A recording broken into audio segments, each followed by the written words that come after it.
Welcome to bird media. నేను మీ పవన్ కృష్ణమూర్తి. మాజీ సాంస్కృతిక క్రీడా శాఖ మంత్రి, మాజీ ఏపీఐసి చైర్పర్సన్గా పనిచేసినటువంటి వైఎస్ఆర్సీపీ ఫైర్ బ్రాండ్ అయినటువంటి రోజా సెల్వమణి, ఆవిడ పేరు కూడా ఏదో మార్చుకుంది, శ్రీలతారెడ్డి ఏదో ఒరిజినల్ పేరు అనుకుంటా, దాన్ని స్క్రీన్కి రోజా అని పెట్టుకున్నారు. సో రోజా రెడ్డి గారు ఇవాళ ఆంధ్రజ్యోతి ఆఫీస్కి సంబంధించి ఇది ధర్నా కార్యక్రమానికి వెళ్ళి దాడి చేయడానికి, ధర్నా పేరు దాడి, వెళ్ళి దెబ్బలు తిన్నటువంటి ఎమ్మెల్యేలతో కలిసి సంస్కారవంతంగా సంస్కారం నేర్పుతున్నట్ట. ఒక్కసారి ఆవిడ మాట్లాడినటువంటి మాటలు చూద్దామా? చూసారుగా, ఇప్పుడు బ్రేక్ చేద్దాం ఒక్కొక్క పాయింట్. రోజు నీకు ఇచ్చిన నీ ఆఫీసులకి, అలాగే ఏవైతే చంద్రబాబు నాయుడు ప్రతిసారి అధికారంలో వచ్చిన తర్వాత నీకు కట్టబెడుతున్నాడో వాటిని కాపాడుకోవడం కోసమే చంద్రబాబు నాయుడు రాసిచ్చే రాతలు రాయటం, చంద్రబాబు నాయుడు రాసిచ్చే బూతు మాటల్ని రాస్తూ విషపత్రికలాగా విషం చూపుతున్నావు. ఇది ఇంతటితో ఆపుకపోతే ఖచ్చితంగా మహిళలందరం నీ కొవ్వు దించుతామని కూడా రాధాకృష్ణ హెచ్చరిస్తున్నాను. రాధాకృష్ణ కూతురికి, చంద్రబాబు నాయుడు భార్య భువనేశ్వరి గారికి, నారా లోకేష్ భార్య, అలాగే ఎవరైతే పవన్ కళ్యాణ్ భార్య, అలాగే మంత్రులు ఎమ్మెల్యేల భార్యలను హెచ్చరిస్తున్నాం. మీరు మమ్మల్ని తిట్టిస్తే మాకు తిట్టడం చేత కాదనుకుంటున్నారా? మాకు సంస్కారం అడ్డొస్తుంది కాబట్టి, చదువుకున్న వాళ్ళం, విలువలు తెలిసిన వాళ్ళం కాబట్టి ఈరోజు మేము ఇంతవరకు మీకు హెచ్చరిస్తూ వదిలేసాం. కానీ ఇక మేము మొదలు పెడితే మీరంతా బయటకు కూడా అడుగు పెట్టలేక సిగ్గుతో చచ్చిపోతారని కూడా ఈ సందర్భంగా తెలియజేసుకుంటున్నా. ఇంకొకసారి మహిళల గురించి తప్పుడు రాతలు రాసిన, మహిళల గురించి తప్పుడు ప్రసారం చేసిన, లేదా మహిళల గురించి ఇష్టం వచ్చినట్టు వాగితే మాత్రం ఆంధ్రజ్యోతి ఆఫీస్నే తగలబెడతామని కూడా ఈ సందర్భంగా హెచ్చరిస్తున్నాం. ఓకే, చంద్రబాబు ఏదో ఇచ్చారట. అవును, మన మధ్యన ఎక్కడో ఆంధ్రప్రదేశ్లో కూడా అమరావతి చుట్టుపక్కల లేదా ఎక్కడో మొత్తానికి మీడియా హౌసెస్కి కేటాయిస్తూ ఆంధ్రజ్యోతికి భూమిని ఏదో కేటాయించారని వచ్చింది. అఫ్కోర్స్ దాని మీద విమర్శలు కూడా వచ్చాయి, అది వెనక్కి తీసుకుంటున్నట్టుగానే ఇంకోటి ఏదో తెలిసింది. సో దాని మీద కూడా ఎటువంటి ప్రచారం అయితే ఏం జరగలేదు. అలాగే ఎవరు తప్పులు చేస్తున్నారు ఏంటి అనేటువంటి దానికి ఏదో రాసుకుంటూ వచ్చారు. సరే, అక్కడ సమర్థింపు అనే పాయింట్ కాదు, కానీ మన వీకెండ్ బై ఆర్కేలో ఆయన చెప్పినటువంటి మాటలు, జగన్మోహన్ రెడ్డి ఏదంటే అదే నిజమని నమ్ముతారు వైసీపీ కార్యకర్తలు, సొంత ఆలోచన అంటూ లేదు. ఇదైతే వాస్తవం. అంటే ఎలాగా ఆయన చెప్పినటువంటిది, సోషల్ మీడియాలో మా వి గన్ దీనికి సంబంధించి జరుగుతున్నటువంటి చర్చల్లో ఎవరో ఒక వ్యక్తి ఒక కంటెంట్ రాస్తే దాంట్లో ఉన్నటువంటిది ఏంటంటే, జగన్ నంది అంటే నంది, పంది అంటే పంది, నందిని పంది అంటే అవునన్నా అది పందే అనేస్తారు, నందిని కూడా. లేదు, పందిని పట్టుకుని నంది అంటే అవునన్నా నందినే కరెక్టే అన్నా అది పంది కాదు నందే అనేస్తారు. అంటే ఆయన్ని అంత గుడ్డిగా ఫాలో అవుతారు కార్యకర్తలు అనే దాంట్లోనే ఆఖరికి ఎలా ఉన్నారంటే వాళ్ళ మనస్థితి ఎక్కడ దాకా వెళ్ళిపోయింది అంటే సొంతంగా ఆలోచించినటువంటి స్థాయికి వెళ్ళిపోయింది అనేటువంటి పాయింట్ని ఎస్టాబ్లిష్ చేస్తూ ఎవరో ఒక ఆయన రాసినటువంటి ఒక కంటెంట్ని వీకెండ్ బై ఆర్కేలో ఆయన వాడేసుకున్నాడు. బేసిక్గా ఎవరిదో కంటెంట్ ఆయన వాడేసుకున్నాడు. దానికి ఇప్పుడు చంద్రబాబు రాసిచ్చాడు, ఈయనేమో బూతురాతలు రాస్తున్నాడు అంటూ రోజా గారు మాట్లాడడం ఎంతవరకు సమంజసం? ఎందుకంటే చరిత్రను ఒకసారి గుర్తు చేసుకోవాలి కదా. చేస్తున్నా, నీకు ఇప్పటికే 55 ఏళ్ళు వచ్చింది గాడిదకి వచ్చినట్టు, నీకు ఇంకా 45 ఏళ్ళ టైం ఇస్తున్నా, అంటే జీవితకాలం ఇస్తున్నా. జగన్ సార్ చిటికెన వేల మీద ఉన్న వెంట్రుకను కూడా నువ్వు పీకలేవని నేను చెప్తున్నా. ఏం చేయగలరండి? నన్ను చంపగలరా? చేయగలరా? చేసే ధైర్యం లేదు.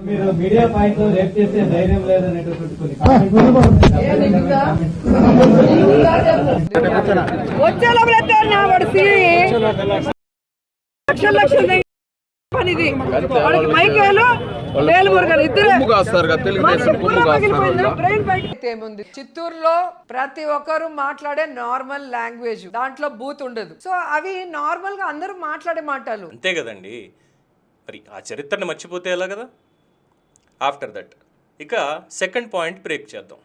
అంటే ఈ కంటెంట్కి వాళ్ళకి ఏంటో సంబంధం ఎవరికి అర్థం కావట్లేదండి. బేసిక్గా రాధాకృష్ణ గారి కుమార్తె, చంద్రబాబు గారి భార్య భువనేశ్వరి గారు, బ్రాహ్మణి గారు, అన్నా లెజ్నేవా గారు, మంత్రివర్గంలో ఉన్నటువంటి వాళ్ళు ఎవరైతే ఉన్నారో వాళ్ళు, వాళ్ళ భార్యలు, ఎమ్మెల్యేలు వాళ్ళ భార్యలు, వీళ్ళందరూ ఇప్పుడు వీళ్ళందరినీ తిట్టిస్తున్నారట. ఇలాగా వీళ్ళందరూ చెప్తున్నారట, ఈ మహిళా మండలందరూ పర్వాలేదయ్యా వైసీపీ వాళ్ళని ఇలా తిట్టండి అని చెప్పి వీళ్ళు చెప్తున్నారట. ఇది చాలా సంస్కారం ఉంది కాబట్టి అంటున్న రోజా గారు మాట్లాడుతుంటే దెయ్యాలు వేదాలు వలిస్తున్నట్టుగా ఉంది.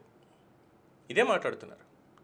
అసలు వీళ్ళందరినీ ఎందుకు దీంట్లో లాగడం? వీళ్ళు ఏమన్నా ఏబిఎన్ఆర్కేకో లేదంటే ఇంకో ఛానల్కో వీళ్ళు ఫోన్ చేసి, ఎవరు మంత్రుల భార్యలు, ముఖ్యమంత్రి గారి భార్య, డిప్యూటీ సీఎం గారి భార్య, వీళ్ళందరూ ఛానల్కి ఫోన్ చేసి నువ్వు వైసీపీ వాళ్ళ గురించి ఇలా రాయవయ్యా, నువ్వు ఇలా తిట్టవయ్యా, రోజు తిట్టి చెప్పను. వాళ్ళకేముంది అసలు? వాళ్ళకేముంది? అన్నా ఏమన్నా సరే బయటికి వచ్చి మాట్లాడేది, బూతులు తిట్టేది, ఈవెన్ అసెంబ్లీలో కూడా హావభావాలు చూపిస్తూ ఇష్టం వచ్చినట్టుగా ప్రవర్తించేది ఎవరు? ప్రపంచం మర్చిపోయిందా? లేదే. గూగుల్ తెల్లని అడిగితే బటన్ నొక్కితే, జగన్మోహన్ రెడ్డి గారి లాంగ్వేజ్లో బటన్ నొక్కితే వచ్చేస్తుంది. ఆ చరిత్ర అంతా ఉంది కదా. చాలా సంస్కారం ఉంది కాబట్టి, అంటే స్పర్ ఆఫ్ ద మూమెంట్లో తిట్టేశాను అని కవర్ చేసుకునేంత సంస్కారం ఉంది కాబట్టి, డోర్ డెలివరీ చేసేంత సంస్కారం ఉంది కాబట్టి, అండ్ పెట్రోల్ పోసి మా అక్కని ఏడిపించకండి అన్నందుకు పెట్రోల్ పోసి తగలబెట్టేసేంత సంస్కారం ఉంది కాబట్టి, బాబాయ్ హత్య జరిగితే గుండెపోటు అనేంత, అనుమానాస్పద మృతి అనేంత, సంభ్రమాశ్చర్యాలకి లోనయ్యేంత సంస్కారం ఉంది కాబట్టి వీళ్ళందరినీ ఇప్పుడు హెచ్చరిస్తున్నారనమాట. అంటే చెప్పుకుంటూ పోతే చరిత్ర ఇంకా చాలా ఉంటుంది. నిండు సభలో ఒక మహిళని అవమానించడం, ఎటువంటి అవమానానికి గురి చేశారో గుర్తుంది కదా. అది చేయడం వల్లే ఈరోజు పంగనామాలు 11 వచ్చాయి అంటున్నారు. అయినా గుర్తుండట్లేదా? ఆయనే ఎక్కడదో సోషల్ మీడియాలో సెటైర్ వేస్తున్నాడు అన్నటువంటి కంటెంట్ని కాపీ కొట్టి ఏదో అందులో పెట్టాడు. పాపం ఆ వాయిస్ ఓవర్ ఆర్టిస్ట్ ఎవరో చాలా బేస్ వాయిస్ తోటి ఆవిడ చదివింది, అయిపోయింది. అందులో మహిళల్ని కించపరిచింది లేదు. వైసీపీ కార్యకర్తలు అంటే ఎలా ఉన్నారు, వాళ్ళ ఆలోచన తీరు ఎలా ఉంది అంటే, జగన్మోహన్ రెడ్డి ఇందాక చెప్పాం కదా, నంది అంటే నందిని పంది అంటాడు, పందిని నంది అంటాడు, ఏదన్నా సరే అన్న నువ్వు కరెక్ట్ అన్న అనే మనస్థితిలో ఉంటారు. కనీసం ఆలోచించరు. సొంతంగా ఆలోచించి ఒక మాట చెప్పడానికి జగన్మోహన్ రెడ్డి గారు ఏంటండి ఇది తప్పు కదా, ఇది ఇలా కాదు కదా అని చెప్పి దాన్ని సరిచేసి ముందుకెళ్లాల్సినటువంటి పరిస్థితి కూడా వాళ్ళకి లేదు అనే ఉద్దేశంలో రేపొద్దున జగన్మోహన్ రెడ్డి గారు కనుక ఒక స్టేట్మెంట్ ఇస్తే, ఏమని, మీతోనే మీ భార్యలు కాదయ్యా అంటే, మీ చెల్లెళ్ళు అంటే వెంటనే నా చెల్లెలా అన్న చెప్పాడు కాబట్టి అంతే, వెంటనే పెళ్లి చేసేయాలి, దానికి పెళ్లి సంబంధాలు వెతకడానికి కూడా సిద్ధమైపోతారు అన్నటువంటి మాట కార్యకర్తలను ఉద్దేశించి అన్నాడు. జగన్మోహన్ రెడ్డి గారిని అనలా. ఆయన మనస్థితి ఏంటి, సొంతంగా ఆలోచించనటువంటి కార్యకర్తల పరిస్థితి ఏంటి అనే ఉద్దేశంలో కాపీ కొట్టినటువంటి కంటెంట్ని, మరి ఆయనకి ఎందుకు వచ్చిందో తెలీదు, ఆ కంటెంట్ రైటర్ ఎవడో ఎక్కడి నుంచి కాపీ కొట్టుకొచ్చాడో వాళ్ళు చూసుకోలేదేమో పాపం, పెట్టేశారు. ఇంకేముంది, మాకు దొరికింది, వెంటనే వచ్చేసాం. ఎందుకంటే ఓ పక్కన మా విగన్ అనేటువంటి దానికి ఎంత ట్రోలింగ్ అవుతోంది, ఏం జరుగుతోంది, ఇవన్నీ చూస్తూ మరి ఏమనాలి ఈ మాటలని. పైగా ఇందులోకి మంత్రుల భార్యల్ని వాళ్ళందరినీ కూడా లాగి మీరు మమ్మల్ని తిట్టిస్తే అంటూ రోజా గారు మాట్లాడటం. గతంలో కూడా చాలాసార్లు చెప్పాం, నోరు మంచిదైతే ఊరు మంచిదవుతుంది అని చెప్పి, ప్రజలు అప్పుడే హర్షిస్తారు అని. మరి ఏ భాష ఆవిడ వాడింది మీరు చూశారు కదా ఆల్రెడీ. ఇక్కడ ప్రెస్ మీట్లోనే కాదు, గతంలో మాట్లాడినవి కూడా చూశారు కదా. మరి ఏమనాలి? ఎవరిది ఇప్పుడు సంస్కారవంతమైనటువంటిది? ఎవరిది సంస్కారం? మీరే నిర్ణయించండి. దీని మీద మీ అభిప్రాయం తెలియచేయండి. చూస్తూనే ఉండండి ది బర్డ్ మీడియా.